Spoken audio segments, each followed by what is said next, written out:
Good morning, students. Today we will be covering renal function tests.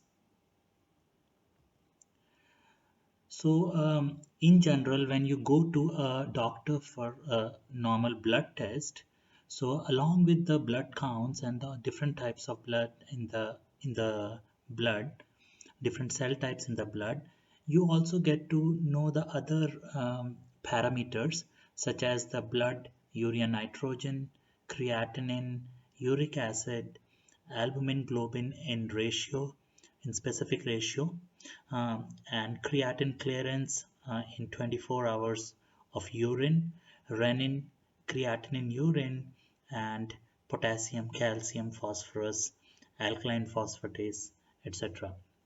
So all these, many of these parameters also suggests the kidney function, and they have to be in a specific reference range, and above or below it are considered to be abnormal. So for the blood urea nitrogen, the reference value is between 5 to 25 mg per deciliter, whereas for creatinine, it is 0.3 to 1.4 mg per deciliter, whereas for uric acid, it is 2.5 to 7 mg per deciliter. So also the creatinine in urine should be between 60 to 250 mg per deciliter.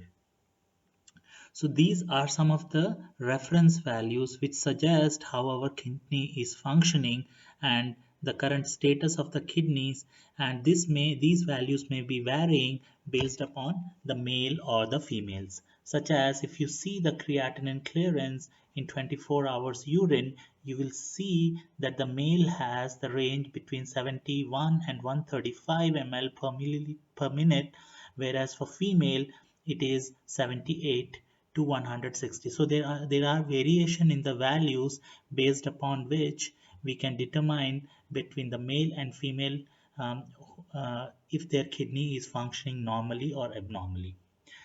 So further getting into the subject, so we know that the functional unit of kidney is nephron. So the nephron is the functional unit of kidney, and each kidney contains about 1 million to 1.3 million nephrons. And these nephrons are composed of glomerulus and the renal tubules. The nephron performs its homeostatic functions, especially the function of nephron is filtration. So by ultrafiltration at the glomerulus, and they also are involved in secretion and reabsorption at the renal tubules. So this is a representation of a nephron and its blood supply. You can see here this is the vein, and this dark color is the artery, and this is distal convoluted tubule, whereas this one is the proximal convoluted tubule, and this is the Bowman's capsule, and the glomerulus is inside the Bowman's capsule, and this is the collecting tubule, and thereby this helps us in the filtration of the blood. So what are the functions of kidney? So the primarily the kidney is involved in regulation of various different electrolytes. So it maintains electrolyte balance and the water balance. It maintains the acid base balance and arterial blood pressure. So the excretion of metabolic waste products and the foreign chemicals also takes place in the kidneys. So it also is involved in the hormonal functions such as the secretion of erythropoietin, which is important for the red blood cell production, and it is also involved in activation of vitamin D and activation of angiotensin, uh, angiotensinogen by the renin-angiotensin system.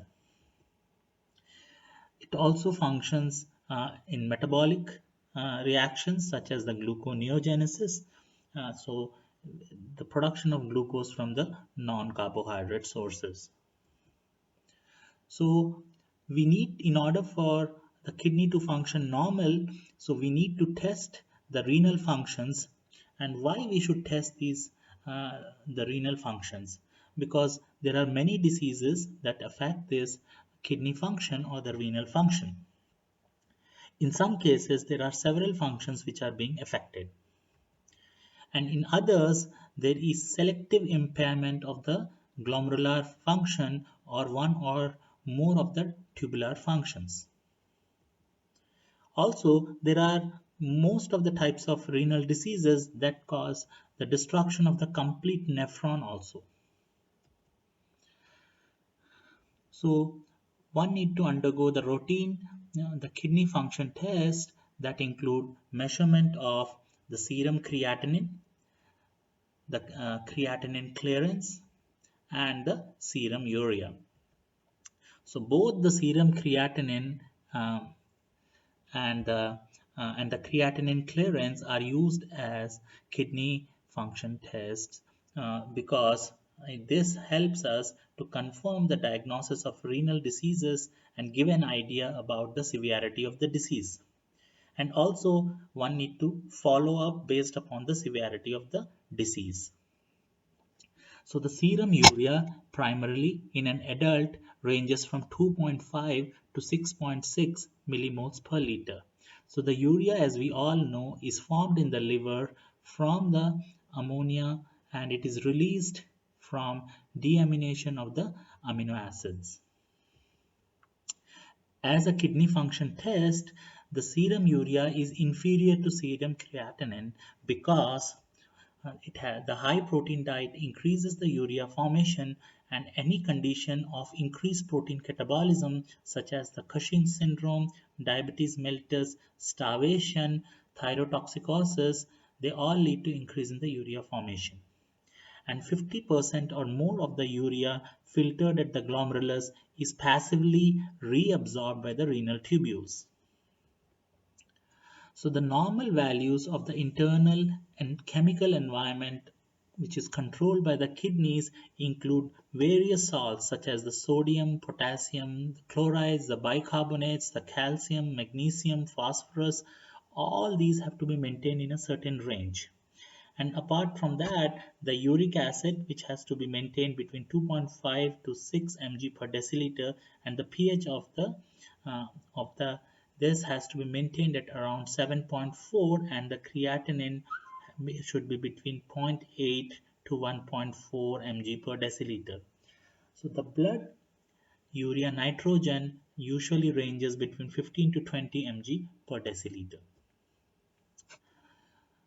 So what are these renal function tests? So you can see here the normal kidney and the diseased kidney. So there may be problems with the diseased kidney which may not perform the normal functions which we discussed in the earlier slides. So the renal function test, the main purpose is to detect the renal damage and to monitor the functional damage, how much damage has been made to the kidney leading to the disease, or to help to determine the etiology or the cause. So the glomerular filtration rate is one of the major parameters by which we can understand the kidney function. So that means the volume of the blood which is filtered across the glomerulus per unit time. And the best single measure of the kidney function is the GFR, which is the glomerular filtration rate. It normally ranges between 100 to 130 ml um, per minute, and it is determined by the net filtration pressure across the glomerular basement membrane. So this is the glomerular basement membrane, and the permeability and the surface area of the glomerular basement membrane.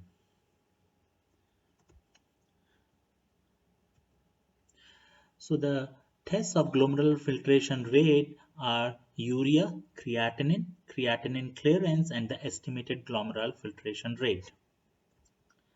So first let's start with creatinine. So what is creatinine?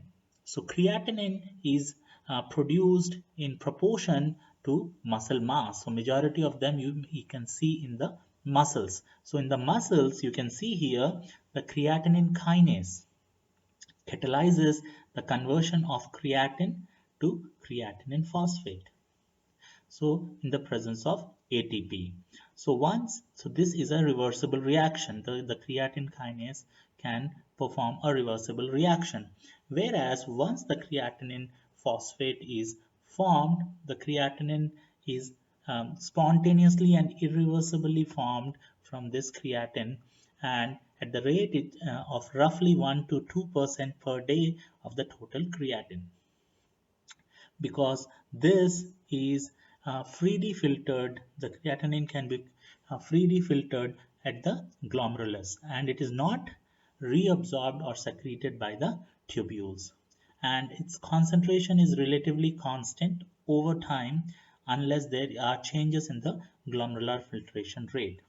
So as the glomerular filtration rate falls, so the creatinine level rises until its concentration is high.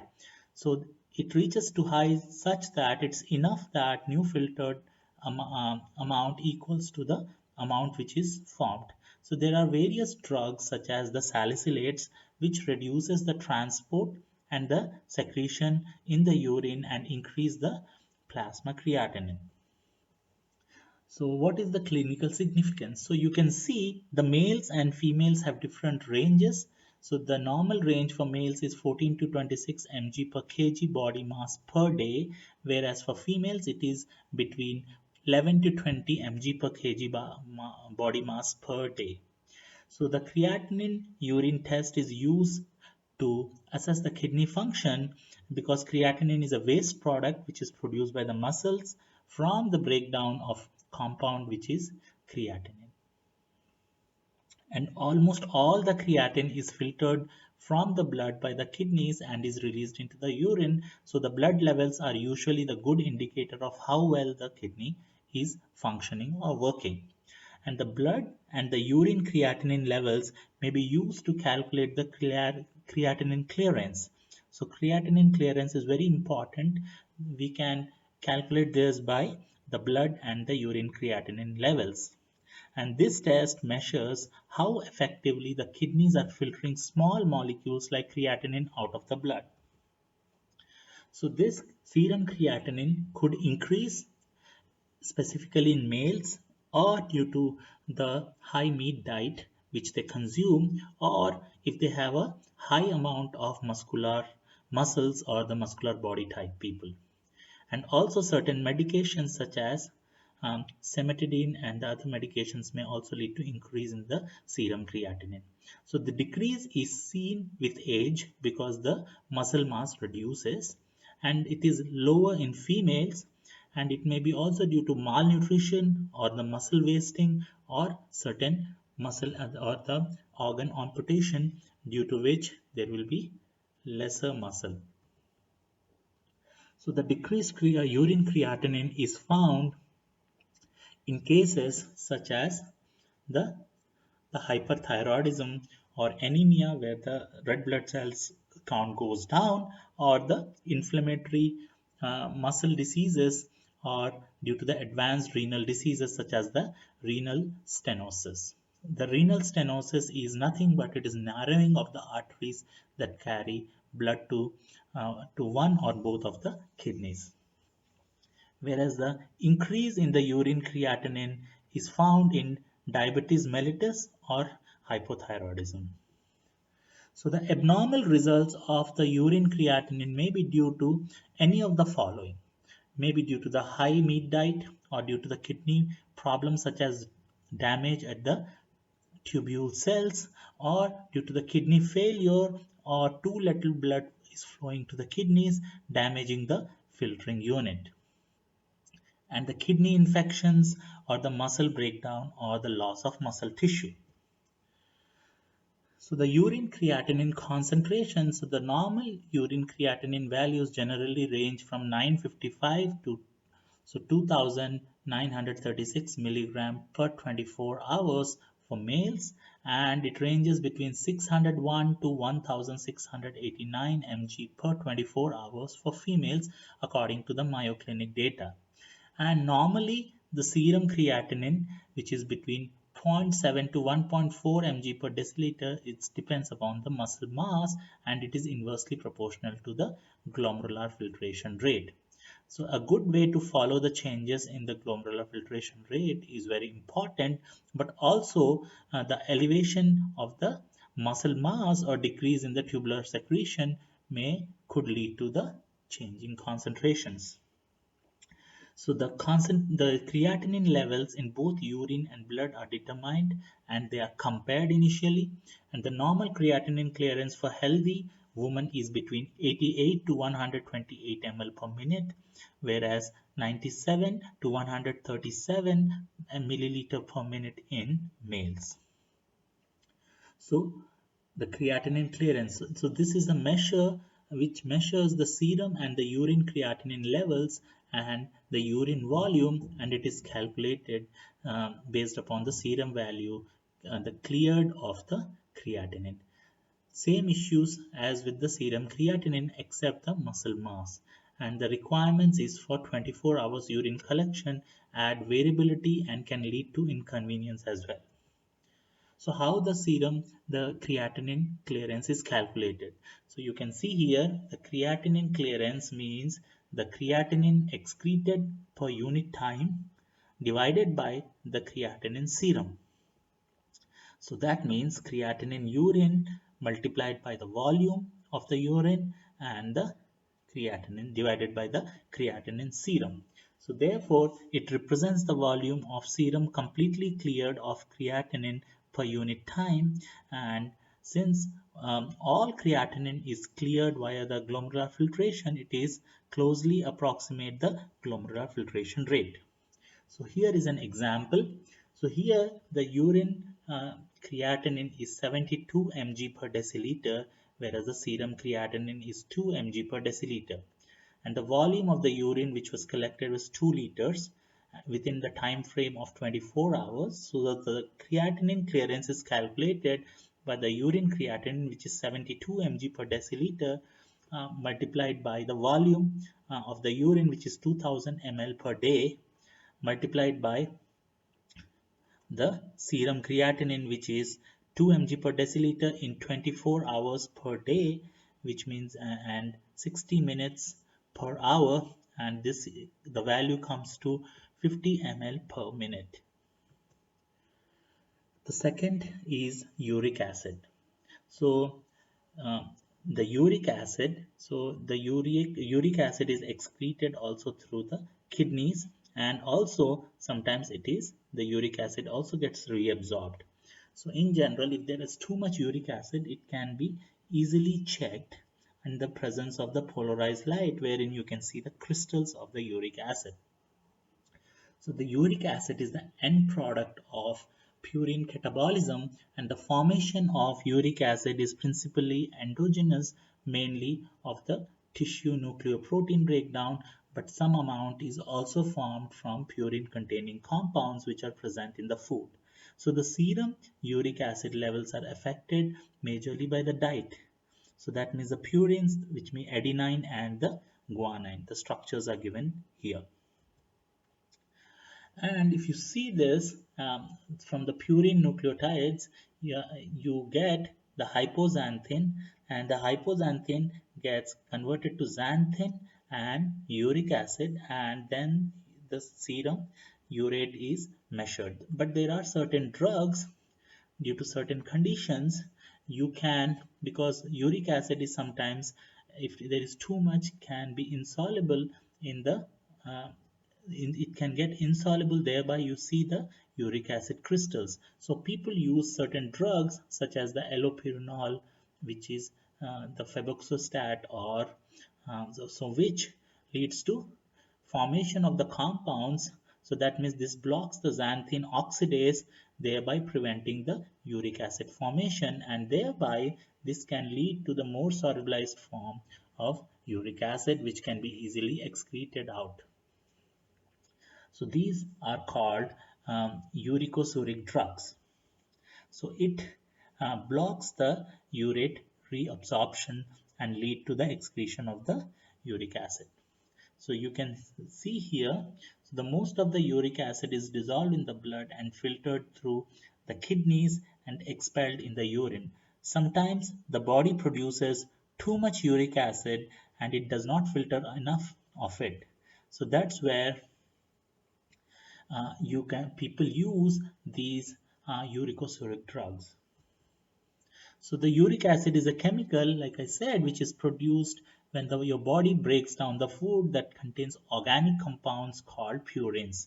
And these food include the the meats. Majority of the meats which are high purine foods such as the liver, the anchovies, the fish mackerel, or the dried beans, beer, wine. So these are rich in purines. The purines are also created through natural processes of the cell breakdown in the body, whereas the low purine foods includes the nuts, the eggs, milk, which gives rise to, or the cheese, which has the low purines.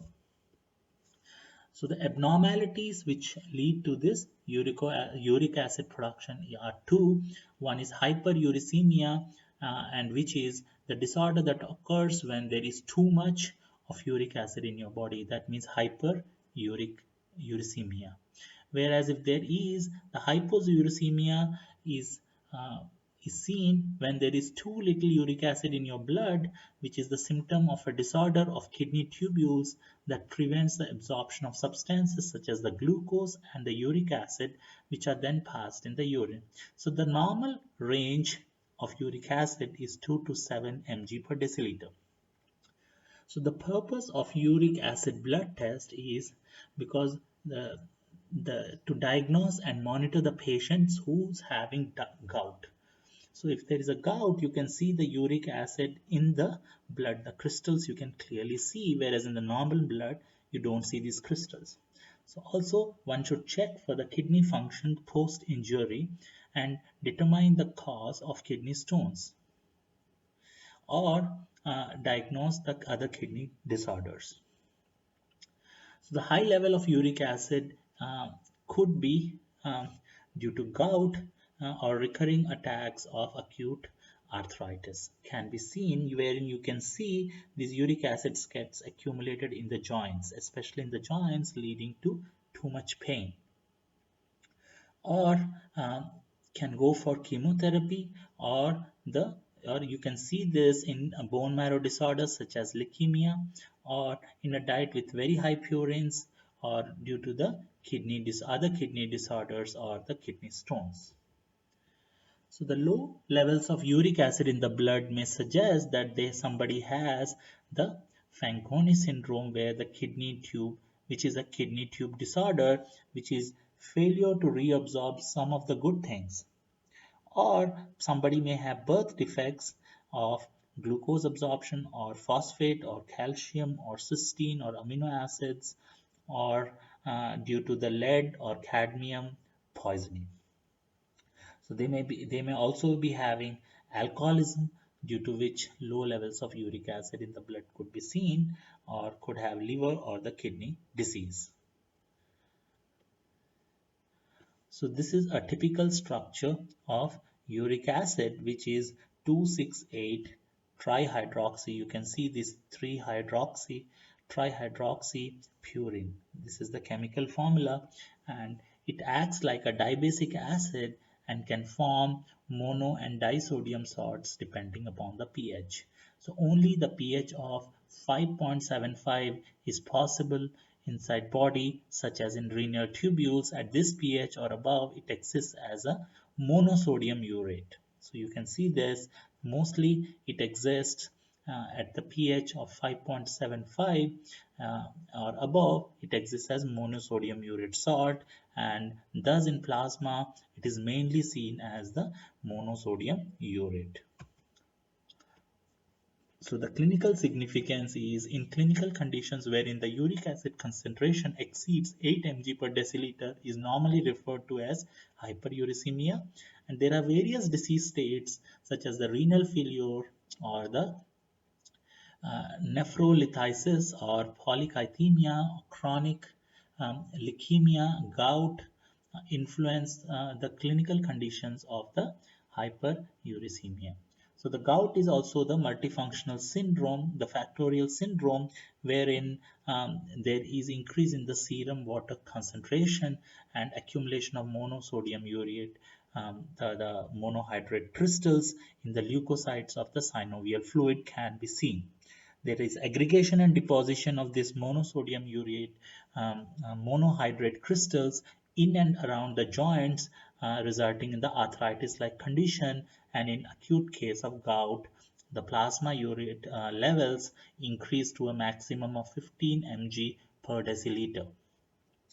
So the liver disorders such as the cirrhosis leads to the hyperuricemia, wherein the blood uric acid level of 2 mg per deciliter has been recorded, as liver is the major site for uric acid synthesis. And the normal plasma levels of this uric acid in man is 2.7 mg per deciliter, whereas in women it ranges between 2 to 6 mg per deciliter.